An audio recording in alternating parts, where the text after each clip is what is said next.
What's up mga buddy? Welcome nga pala sa isa na namang episode ng ating daily vlogs. So today, yan, papasok na naman tayo. Bale, eto na, yung last day na magtatawag ako for training.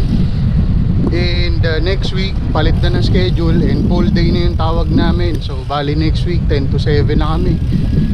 And kailangan na namin i-follow yung mga schedule namin. So ayun, stick around lang muna tayo.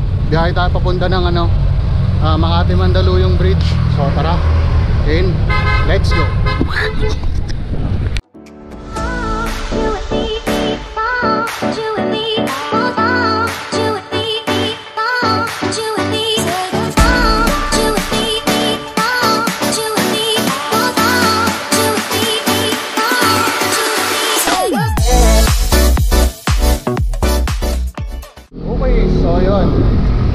Dito tayo sa may bandang hulo. Time check, ang oras ay 11:14 ng gabi. And yun na nga. So ganun pa rin, sobrang init pa rin yung araw. Grabe, alas 2. Nakatulog naman tayo kahit papaano kanina.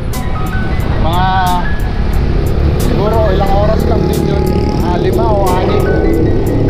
Kaso naalimpungan tayo ng alas 2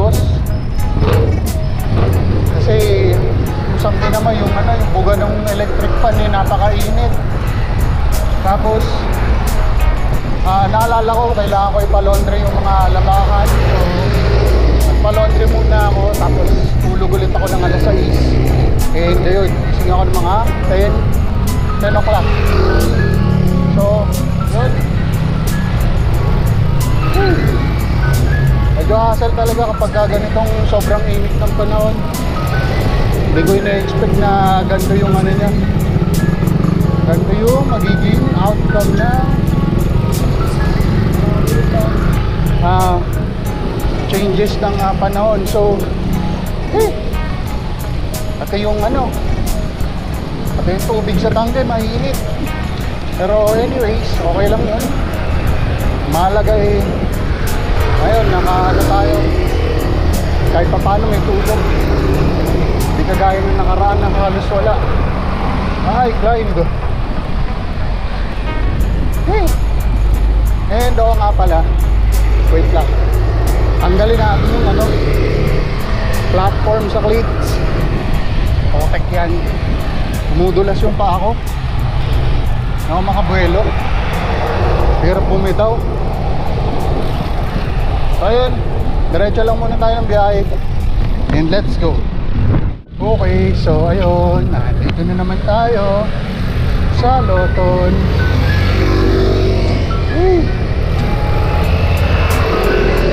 Grabe, intention holding 21 to 25 kilometers per hour na speed sa McKinley. Mula McKinley Exchange hanggang dyan sa Loton. Intense yung training ko. Medyo masakit sa sa legs. Kasi nga lang okay lang nitong paa ko kaliwang paa dahil sa pagkakatukod.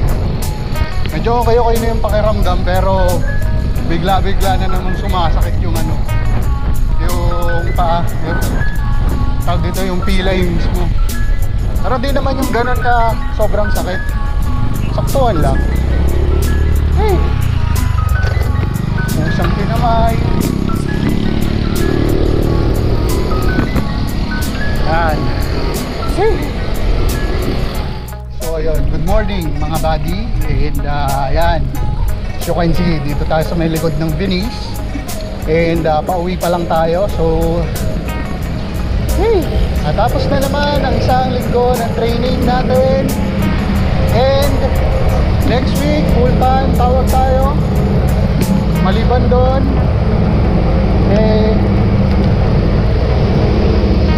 bugbuga na. So wala na tayong no choice. Yun na talaga ang natin, magiging trabaho.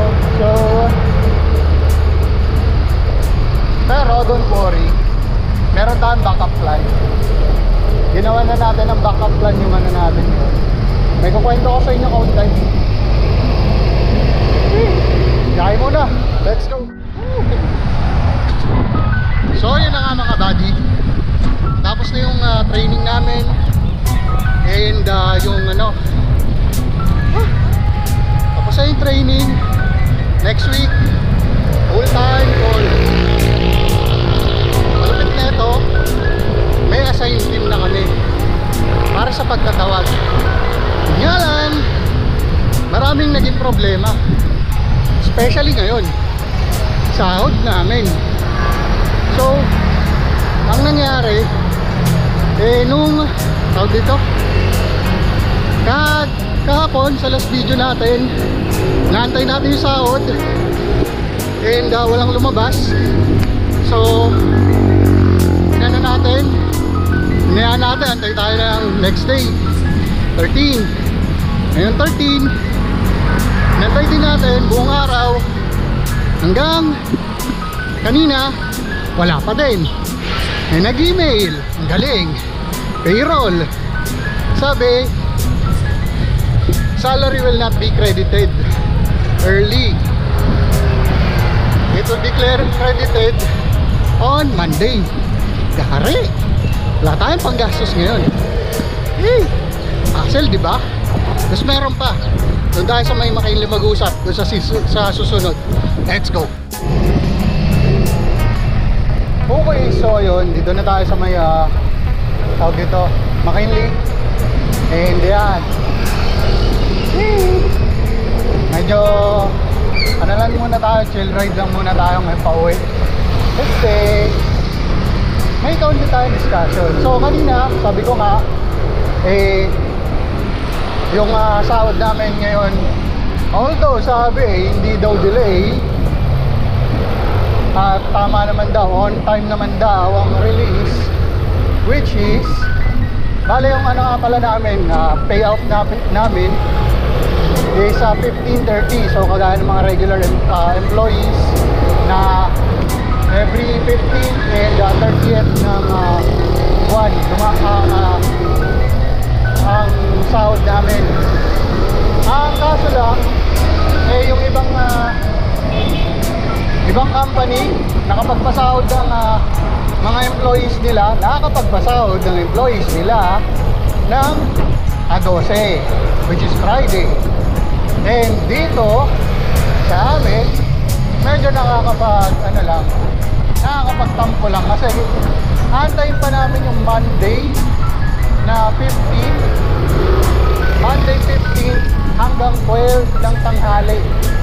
So may mga priorities na kasi kami na isinit. Hindi lang ako, kundi yung ibang employees. May mga priorities na kami na sinit para ma-budget na ng maayos yung sasahurin namin. Yun nga lang, medyo alam niyo yun, pakiramdam na yun na imbis na maaga ang release ng sahod napatagal pa. Tapos pornada yung mga plano. Yun yung pakiramdam ko ngayon. At hindi lang naman ako, pati yung iba kong mga kasama. So maliban doon, yung website na pinag-checkan namin at babasihan ng bayad namin sa araw-araw, yung website ng payslip namin, medyo may problema din. Kasi para makapag by the way, brief background lang. Ilan sa amin nung na-hire, binigyan na ng access para ma-check yung payslip. Good thing na-check yung payslip. Tapos unang sahod medyo maliit, okay lang, payslip updated, all goods. Pero ngayong pangalawang sahod namin, imbis na makita namin yung sahod, naka-block sa tawag dito sa domain. Naka-block yung domain ng payslip. Tapos hindi kailangan, para ma-access pa namin yung payslip na yon, kailangan namin gamitin yung cellphone namin at i-access sa labas ng company. So, medyo hassle, pero okay lang, tolerable. Kaso, nagka-problema yung iba sa amin sa password. Nakakalimutan yung password. O, sabihin na natin, kasama na ako dun sa mga sa mga nakalimot ng password. Ayun na nga, nag-request ng reset ng password. Kaso, yung email na naka-assign sa pag-reset ng password hindi naman pala yung sa company, hindi rin yung sa personal namin. So paano namin ma-reset yung password? Ang sagot nila, kailangan ng commitment letter at meron kaming disciplinary action coming from the payroll or the HR. Saklap, no? Hindi mo na makita payslip mo, may corrective action ka pa, hirap ka pa mag-reset ng password. So, chain hassle. Sobrang hassle nung ganun, mga dre.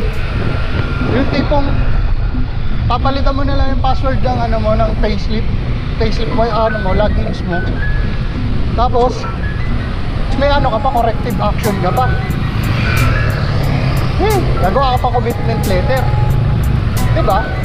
Sa ibang company kasi hindi naman ganon. Actually, madali nga lang reset ng password company email, that's it, reset ang password. Pero ngayon, pinapasokan namin kakaiba. So, ewan ko ba. Tapos may mga iba pang complaints na hindi kaya actional agad. Tapos pag may delay may problema sa sahod, walang proper communication yung payroll team. So isa pang hassle. Kaya medyo lang talaga, medyo mapapadalawang isip ka na lang talaga.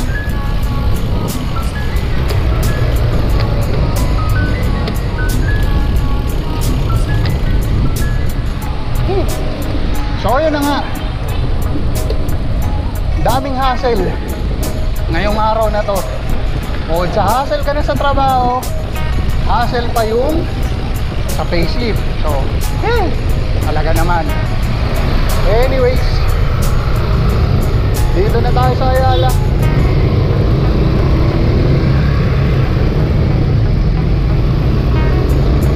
Yan, gaya lang tayo ng Ayala kasi maya mag-charge lang tayo at upload lang ng laman ng SD card kasi may lakad tayo sama si JM. Dito na lang muna guys, kita-kits next week. Peace out.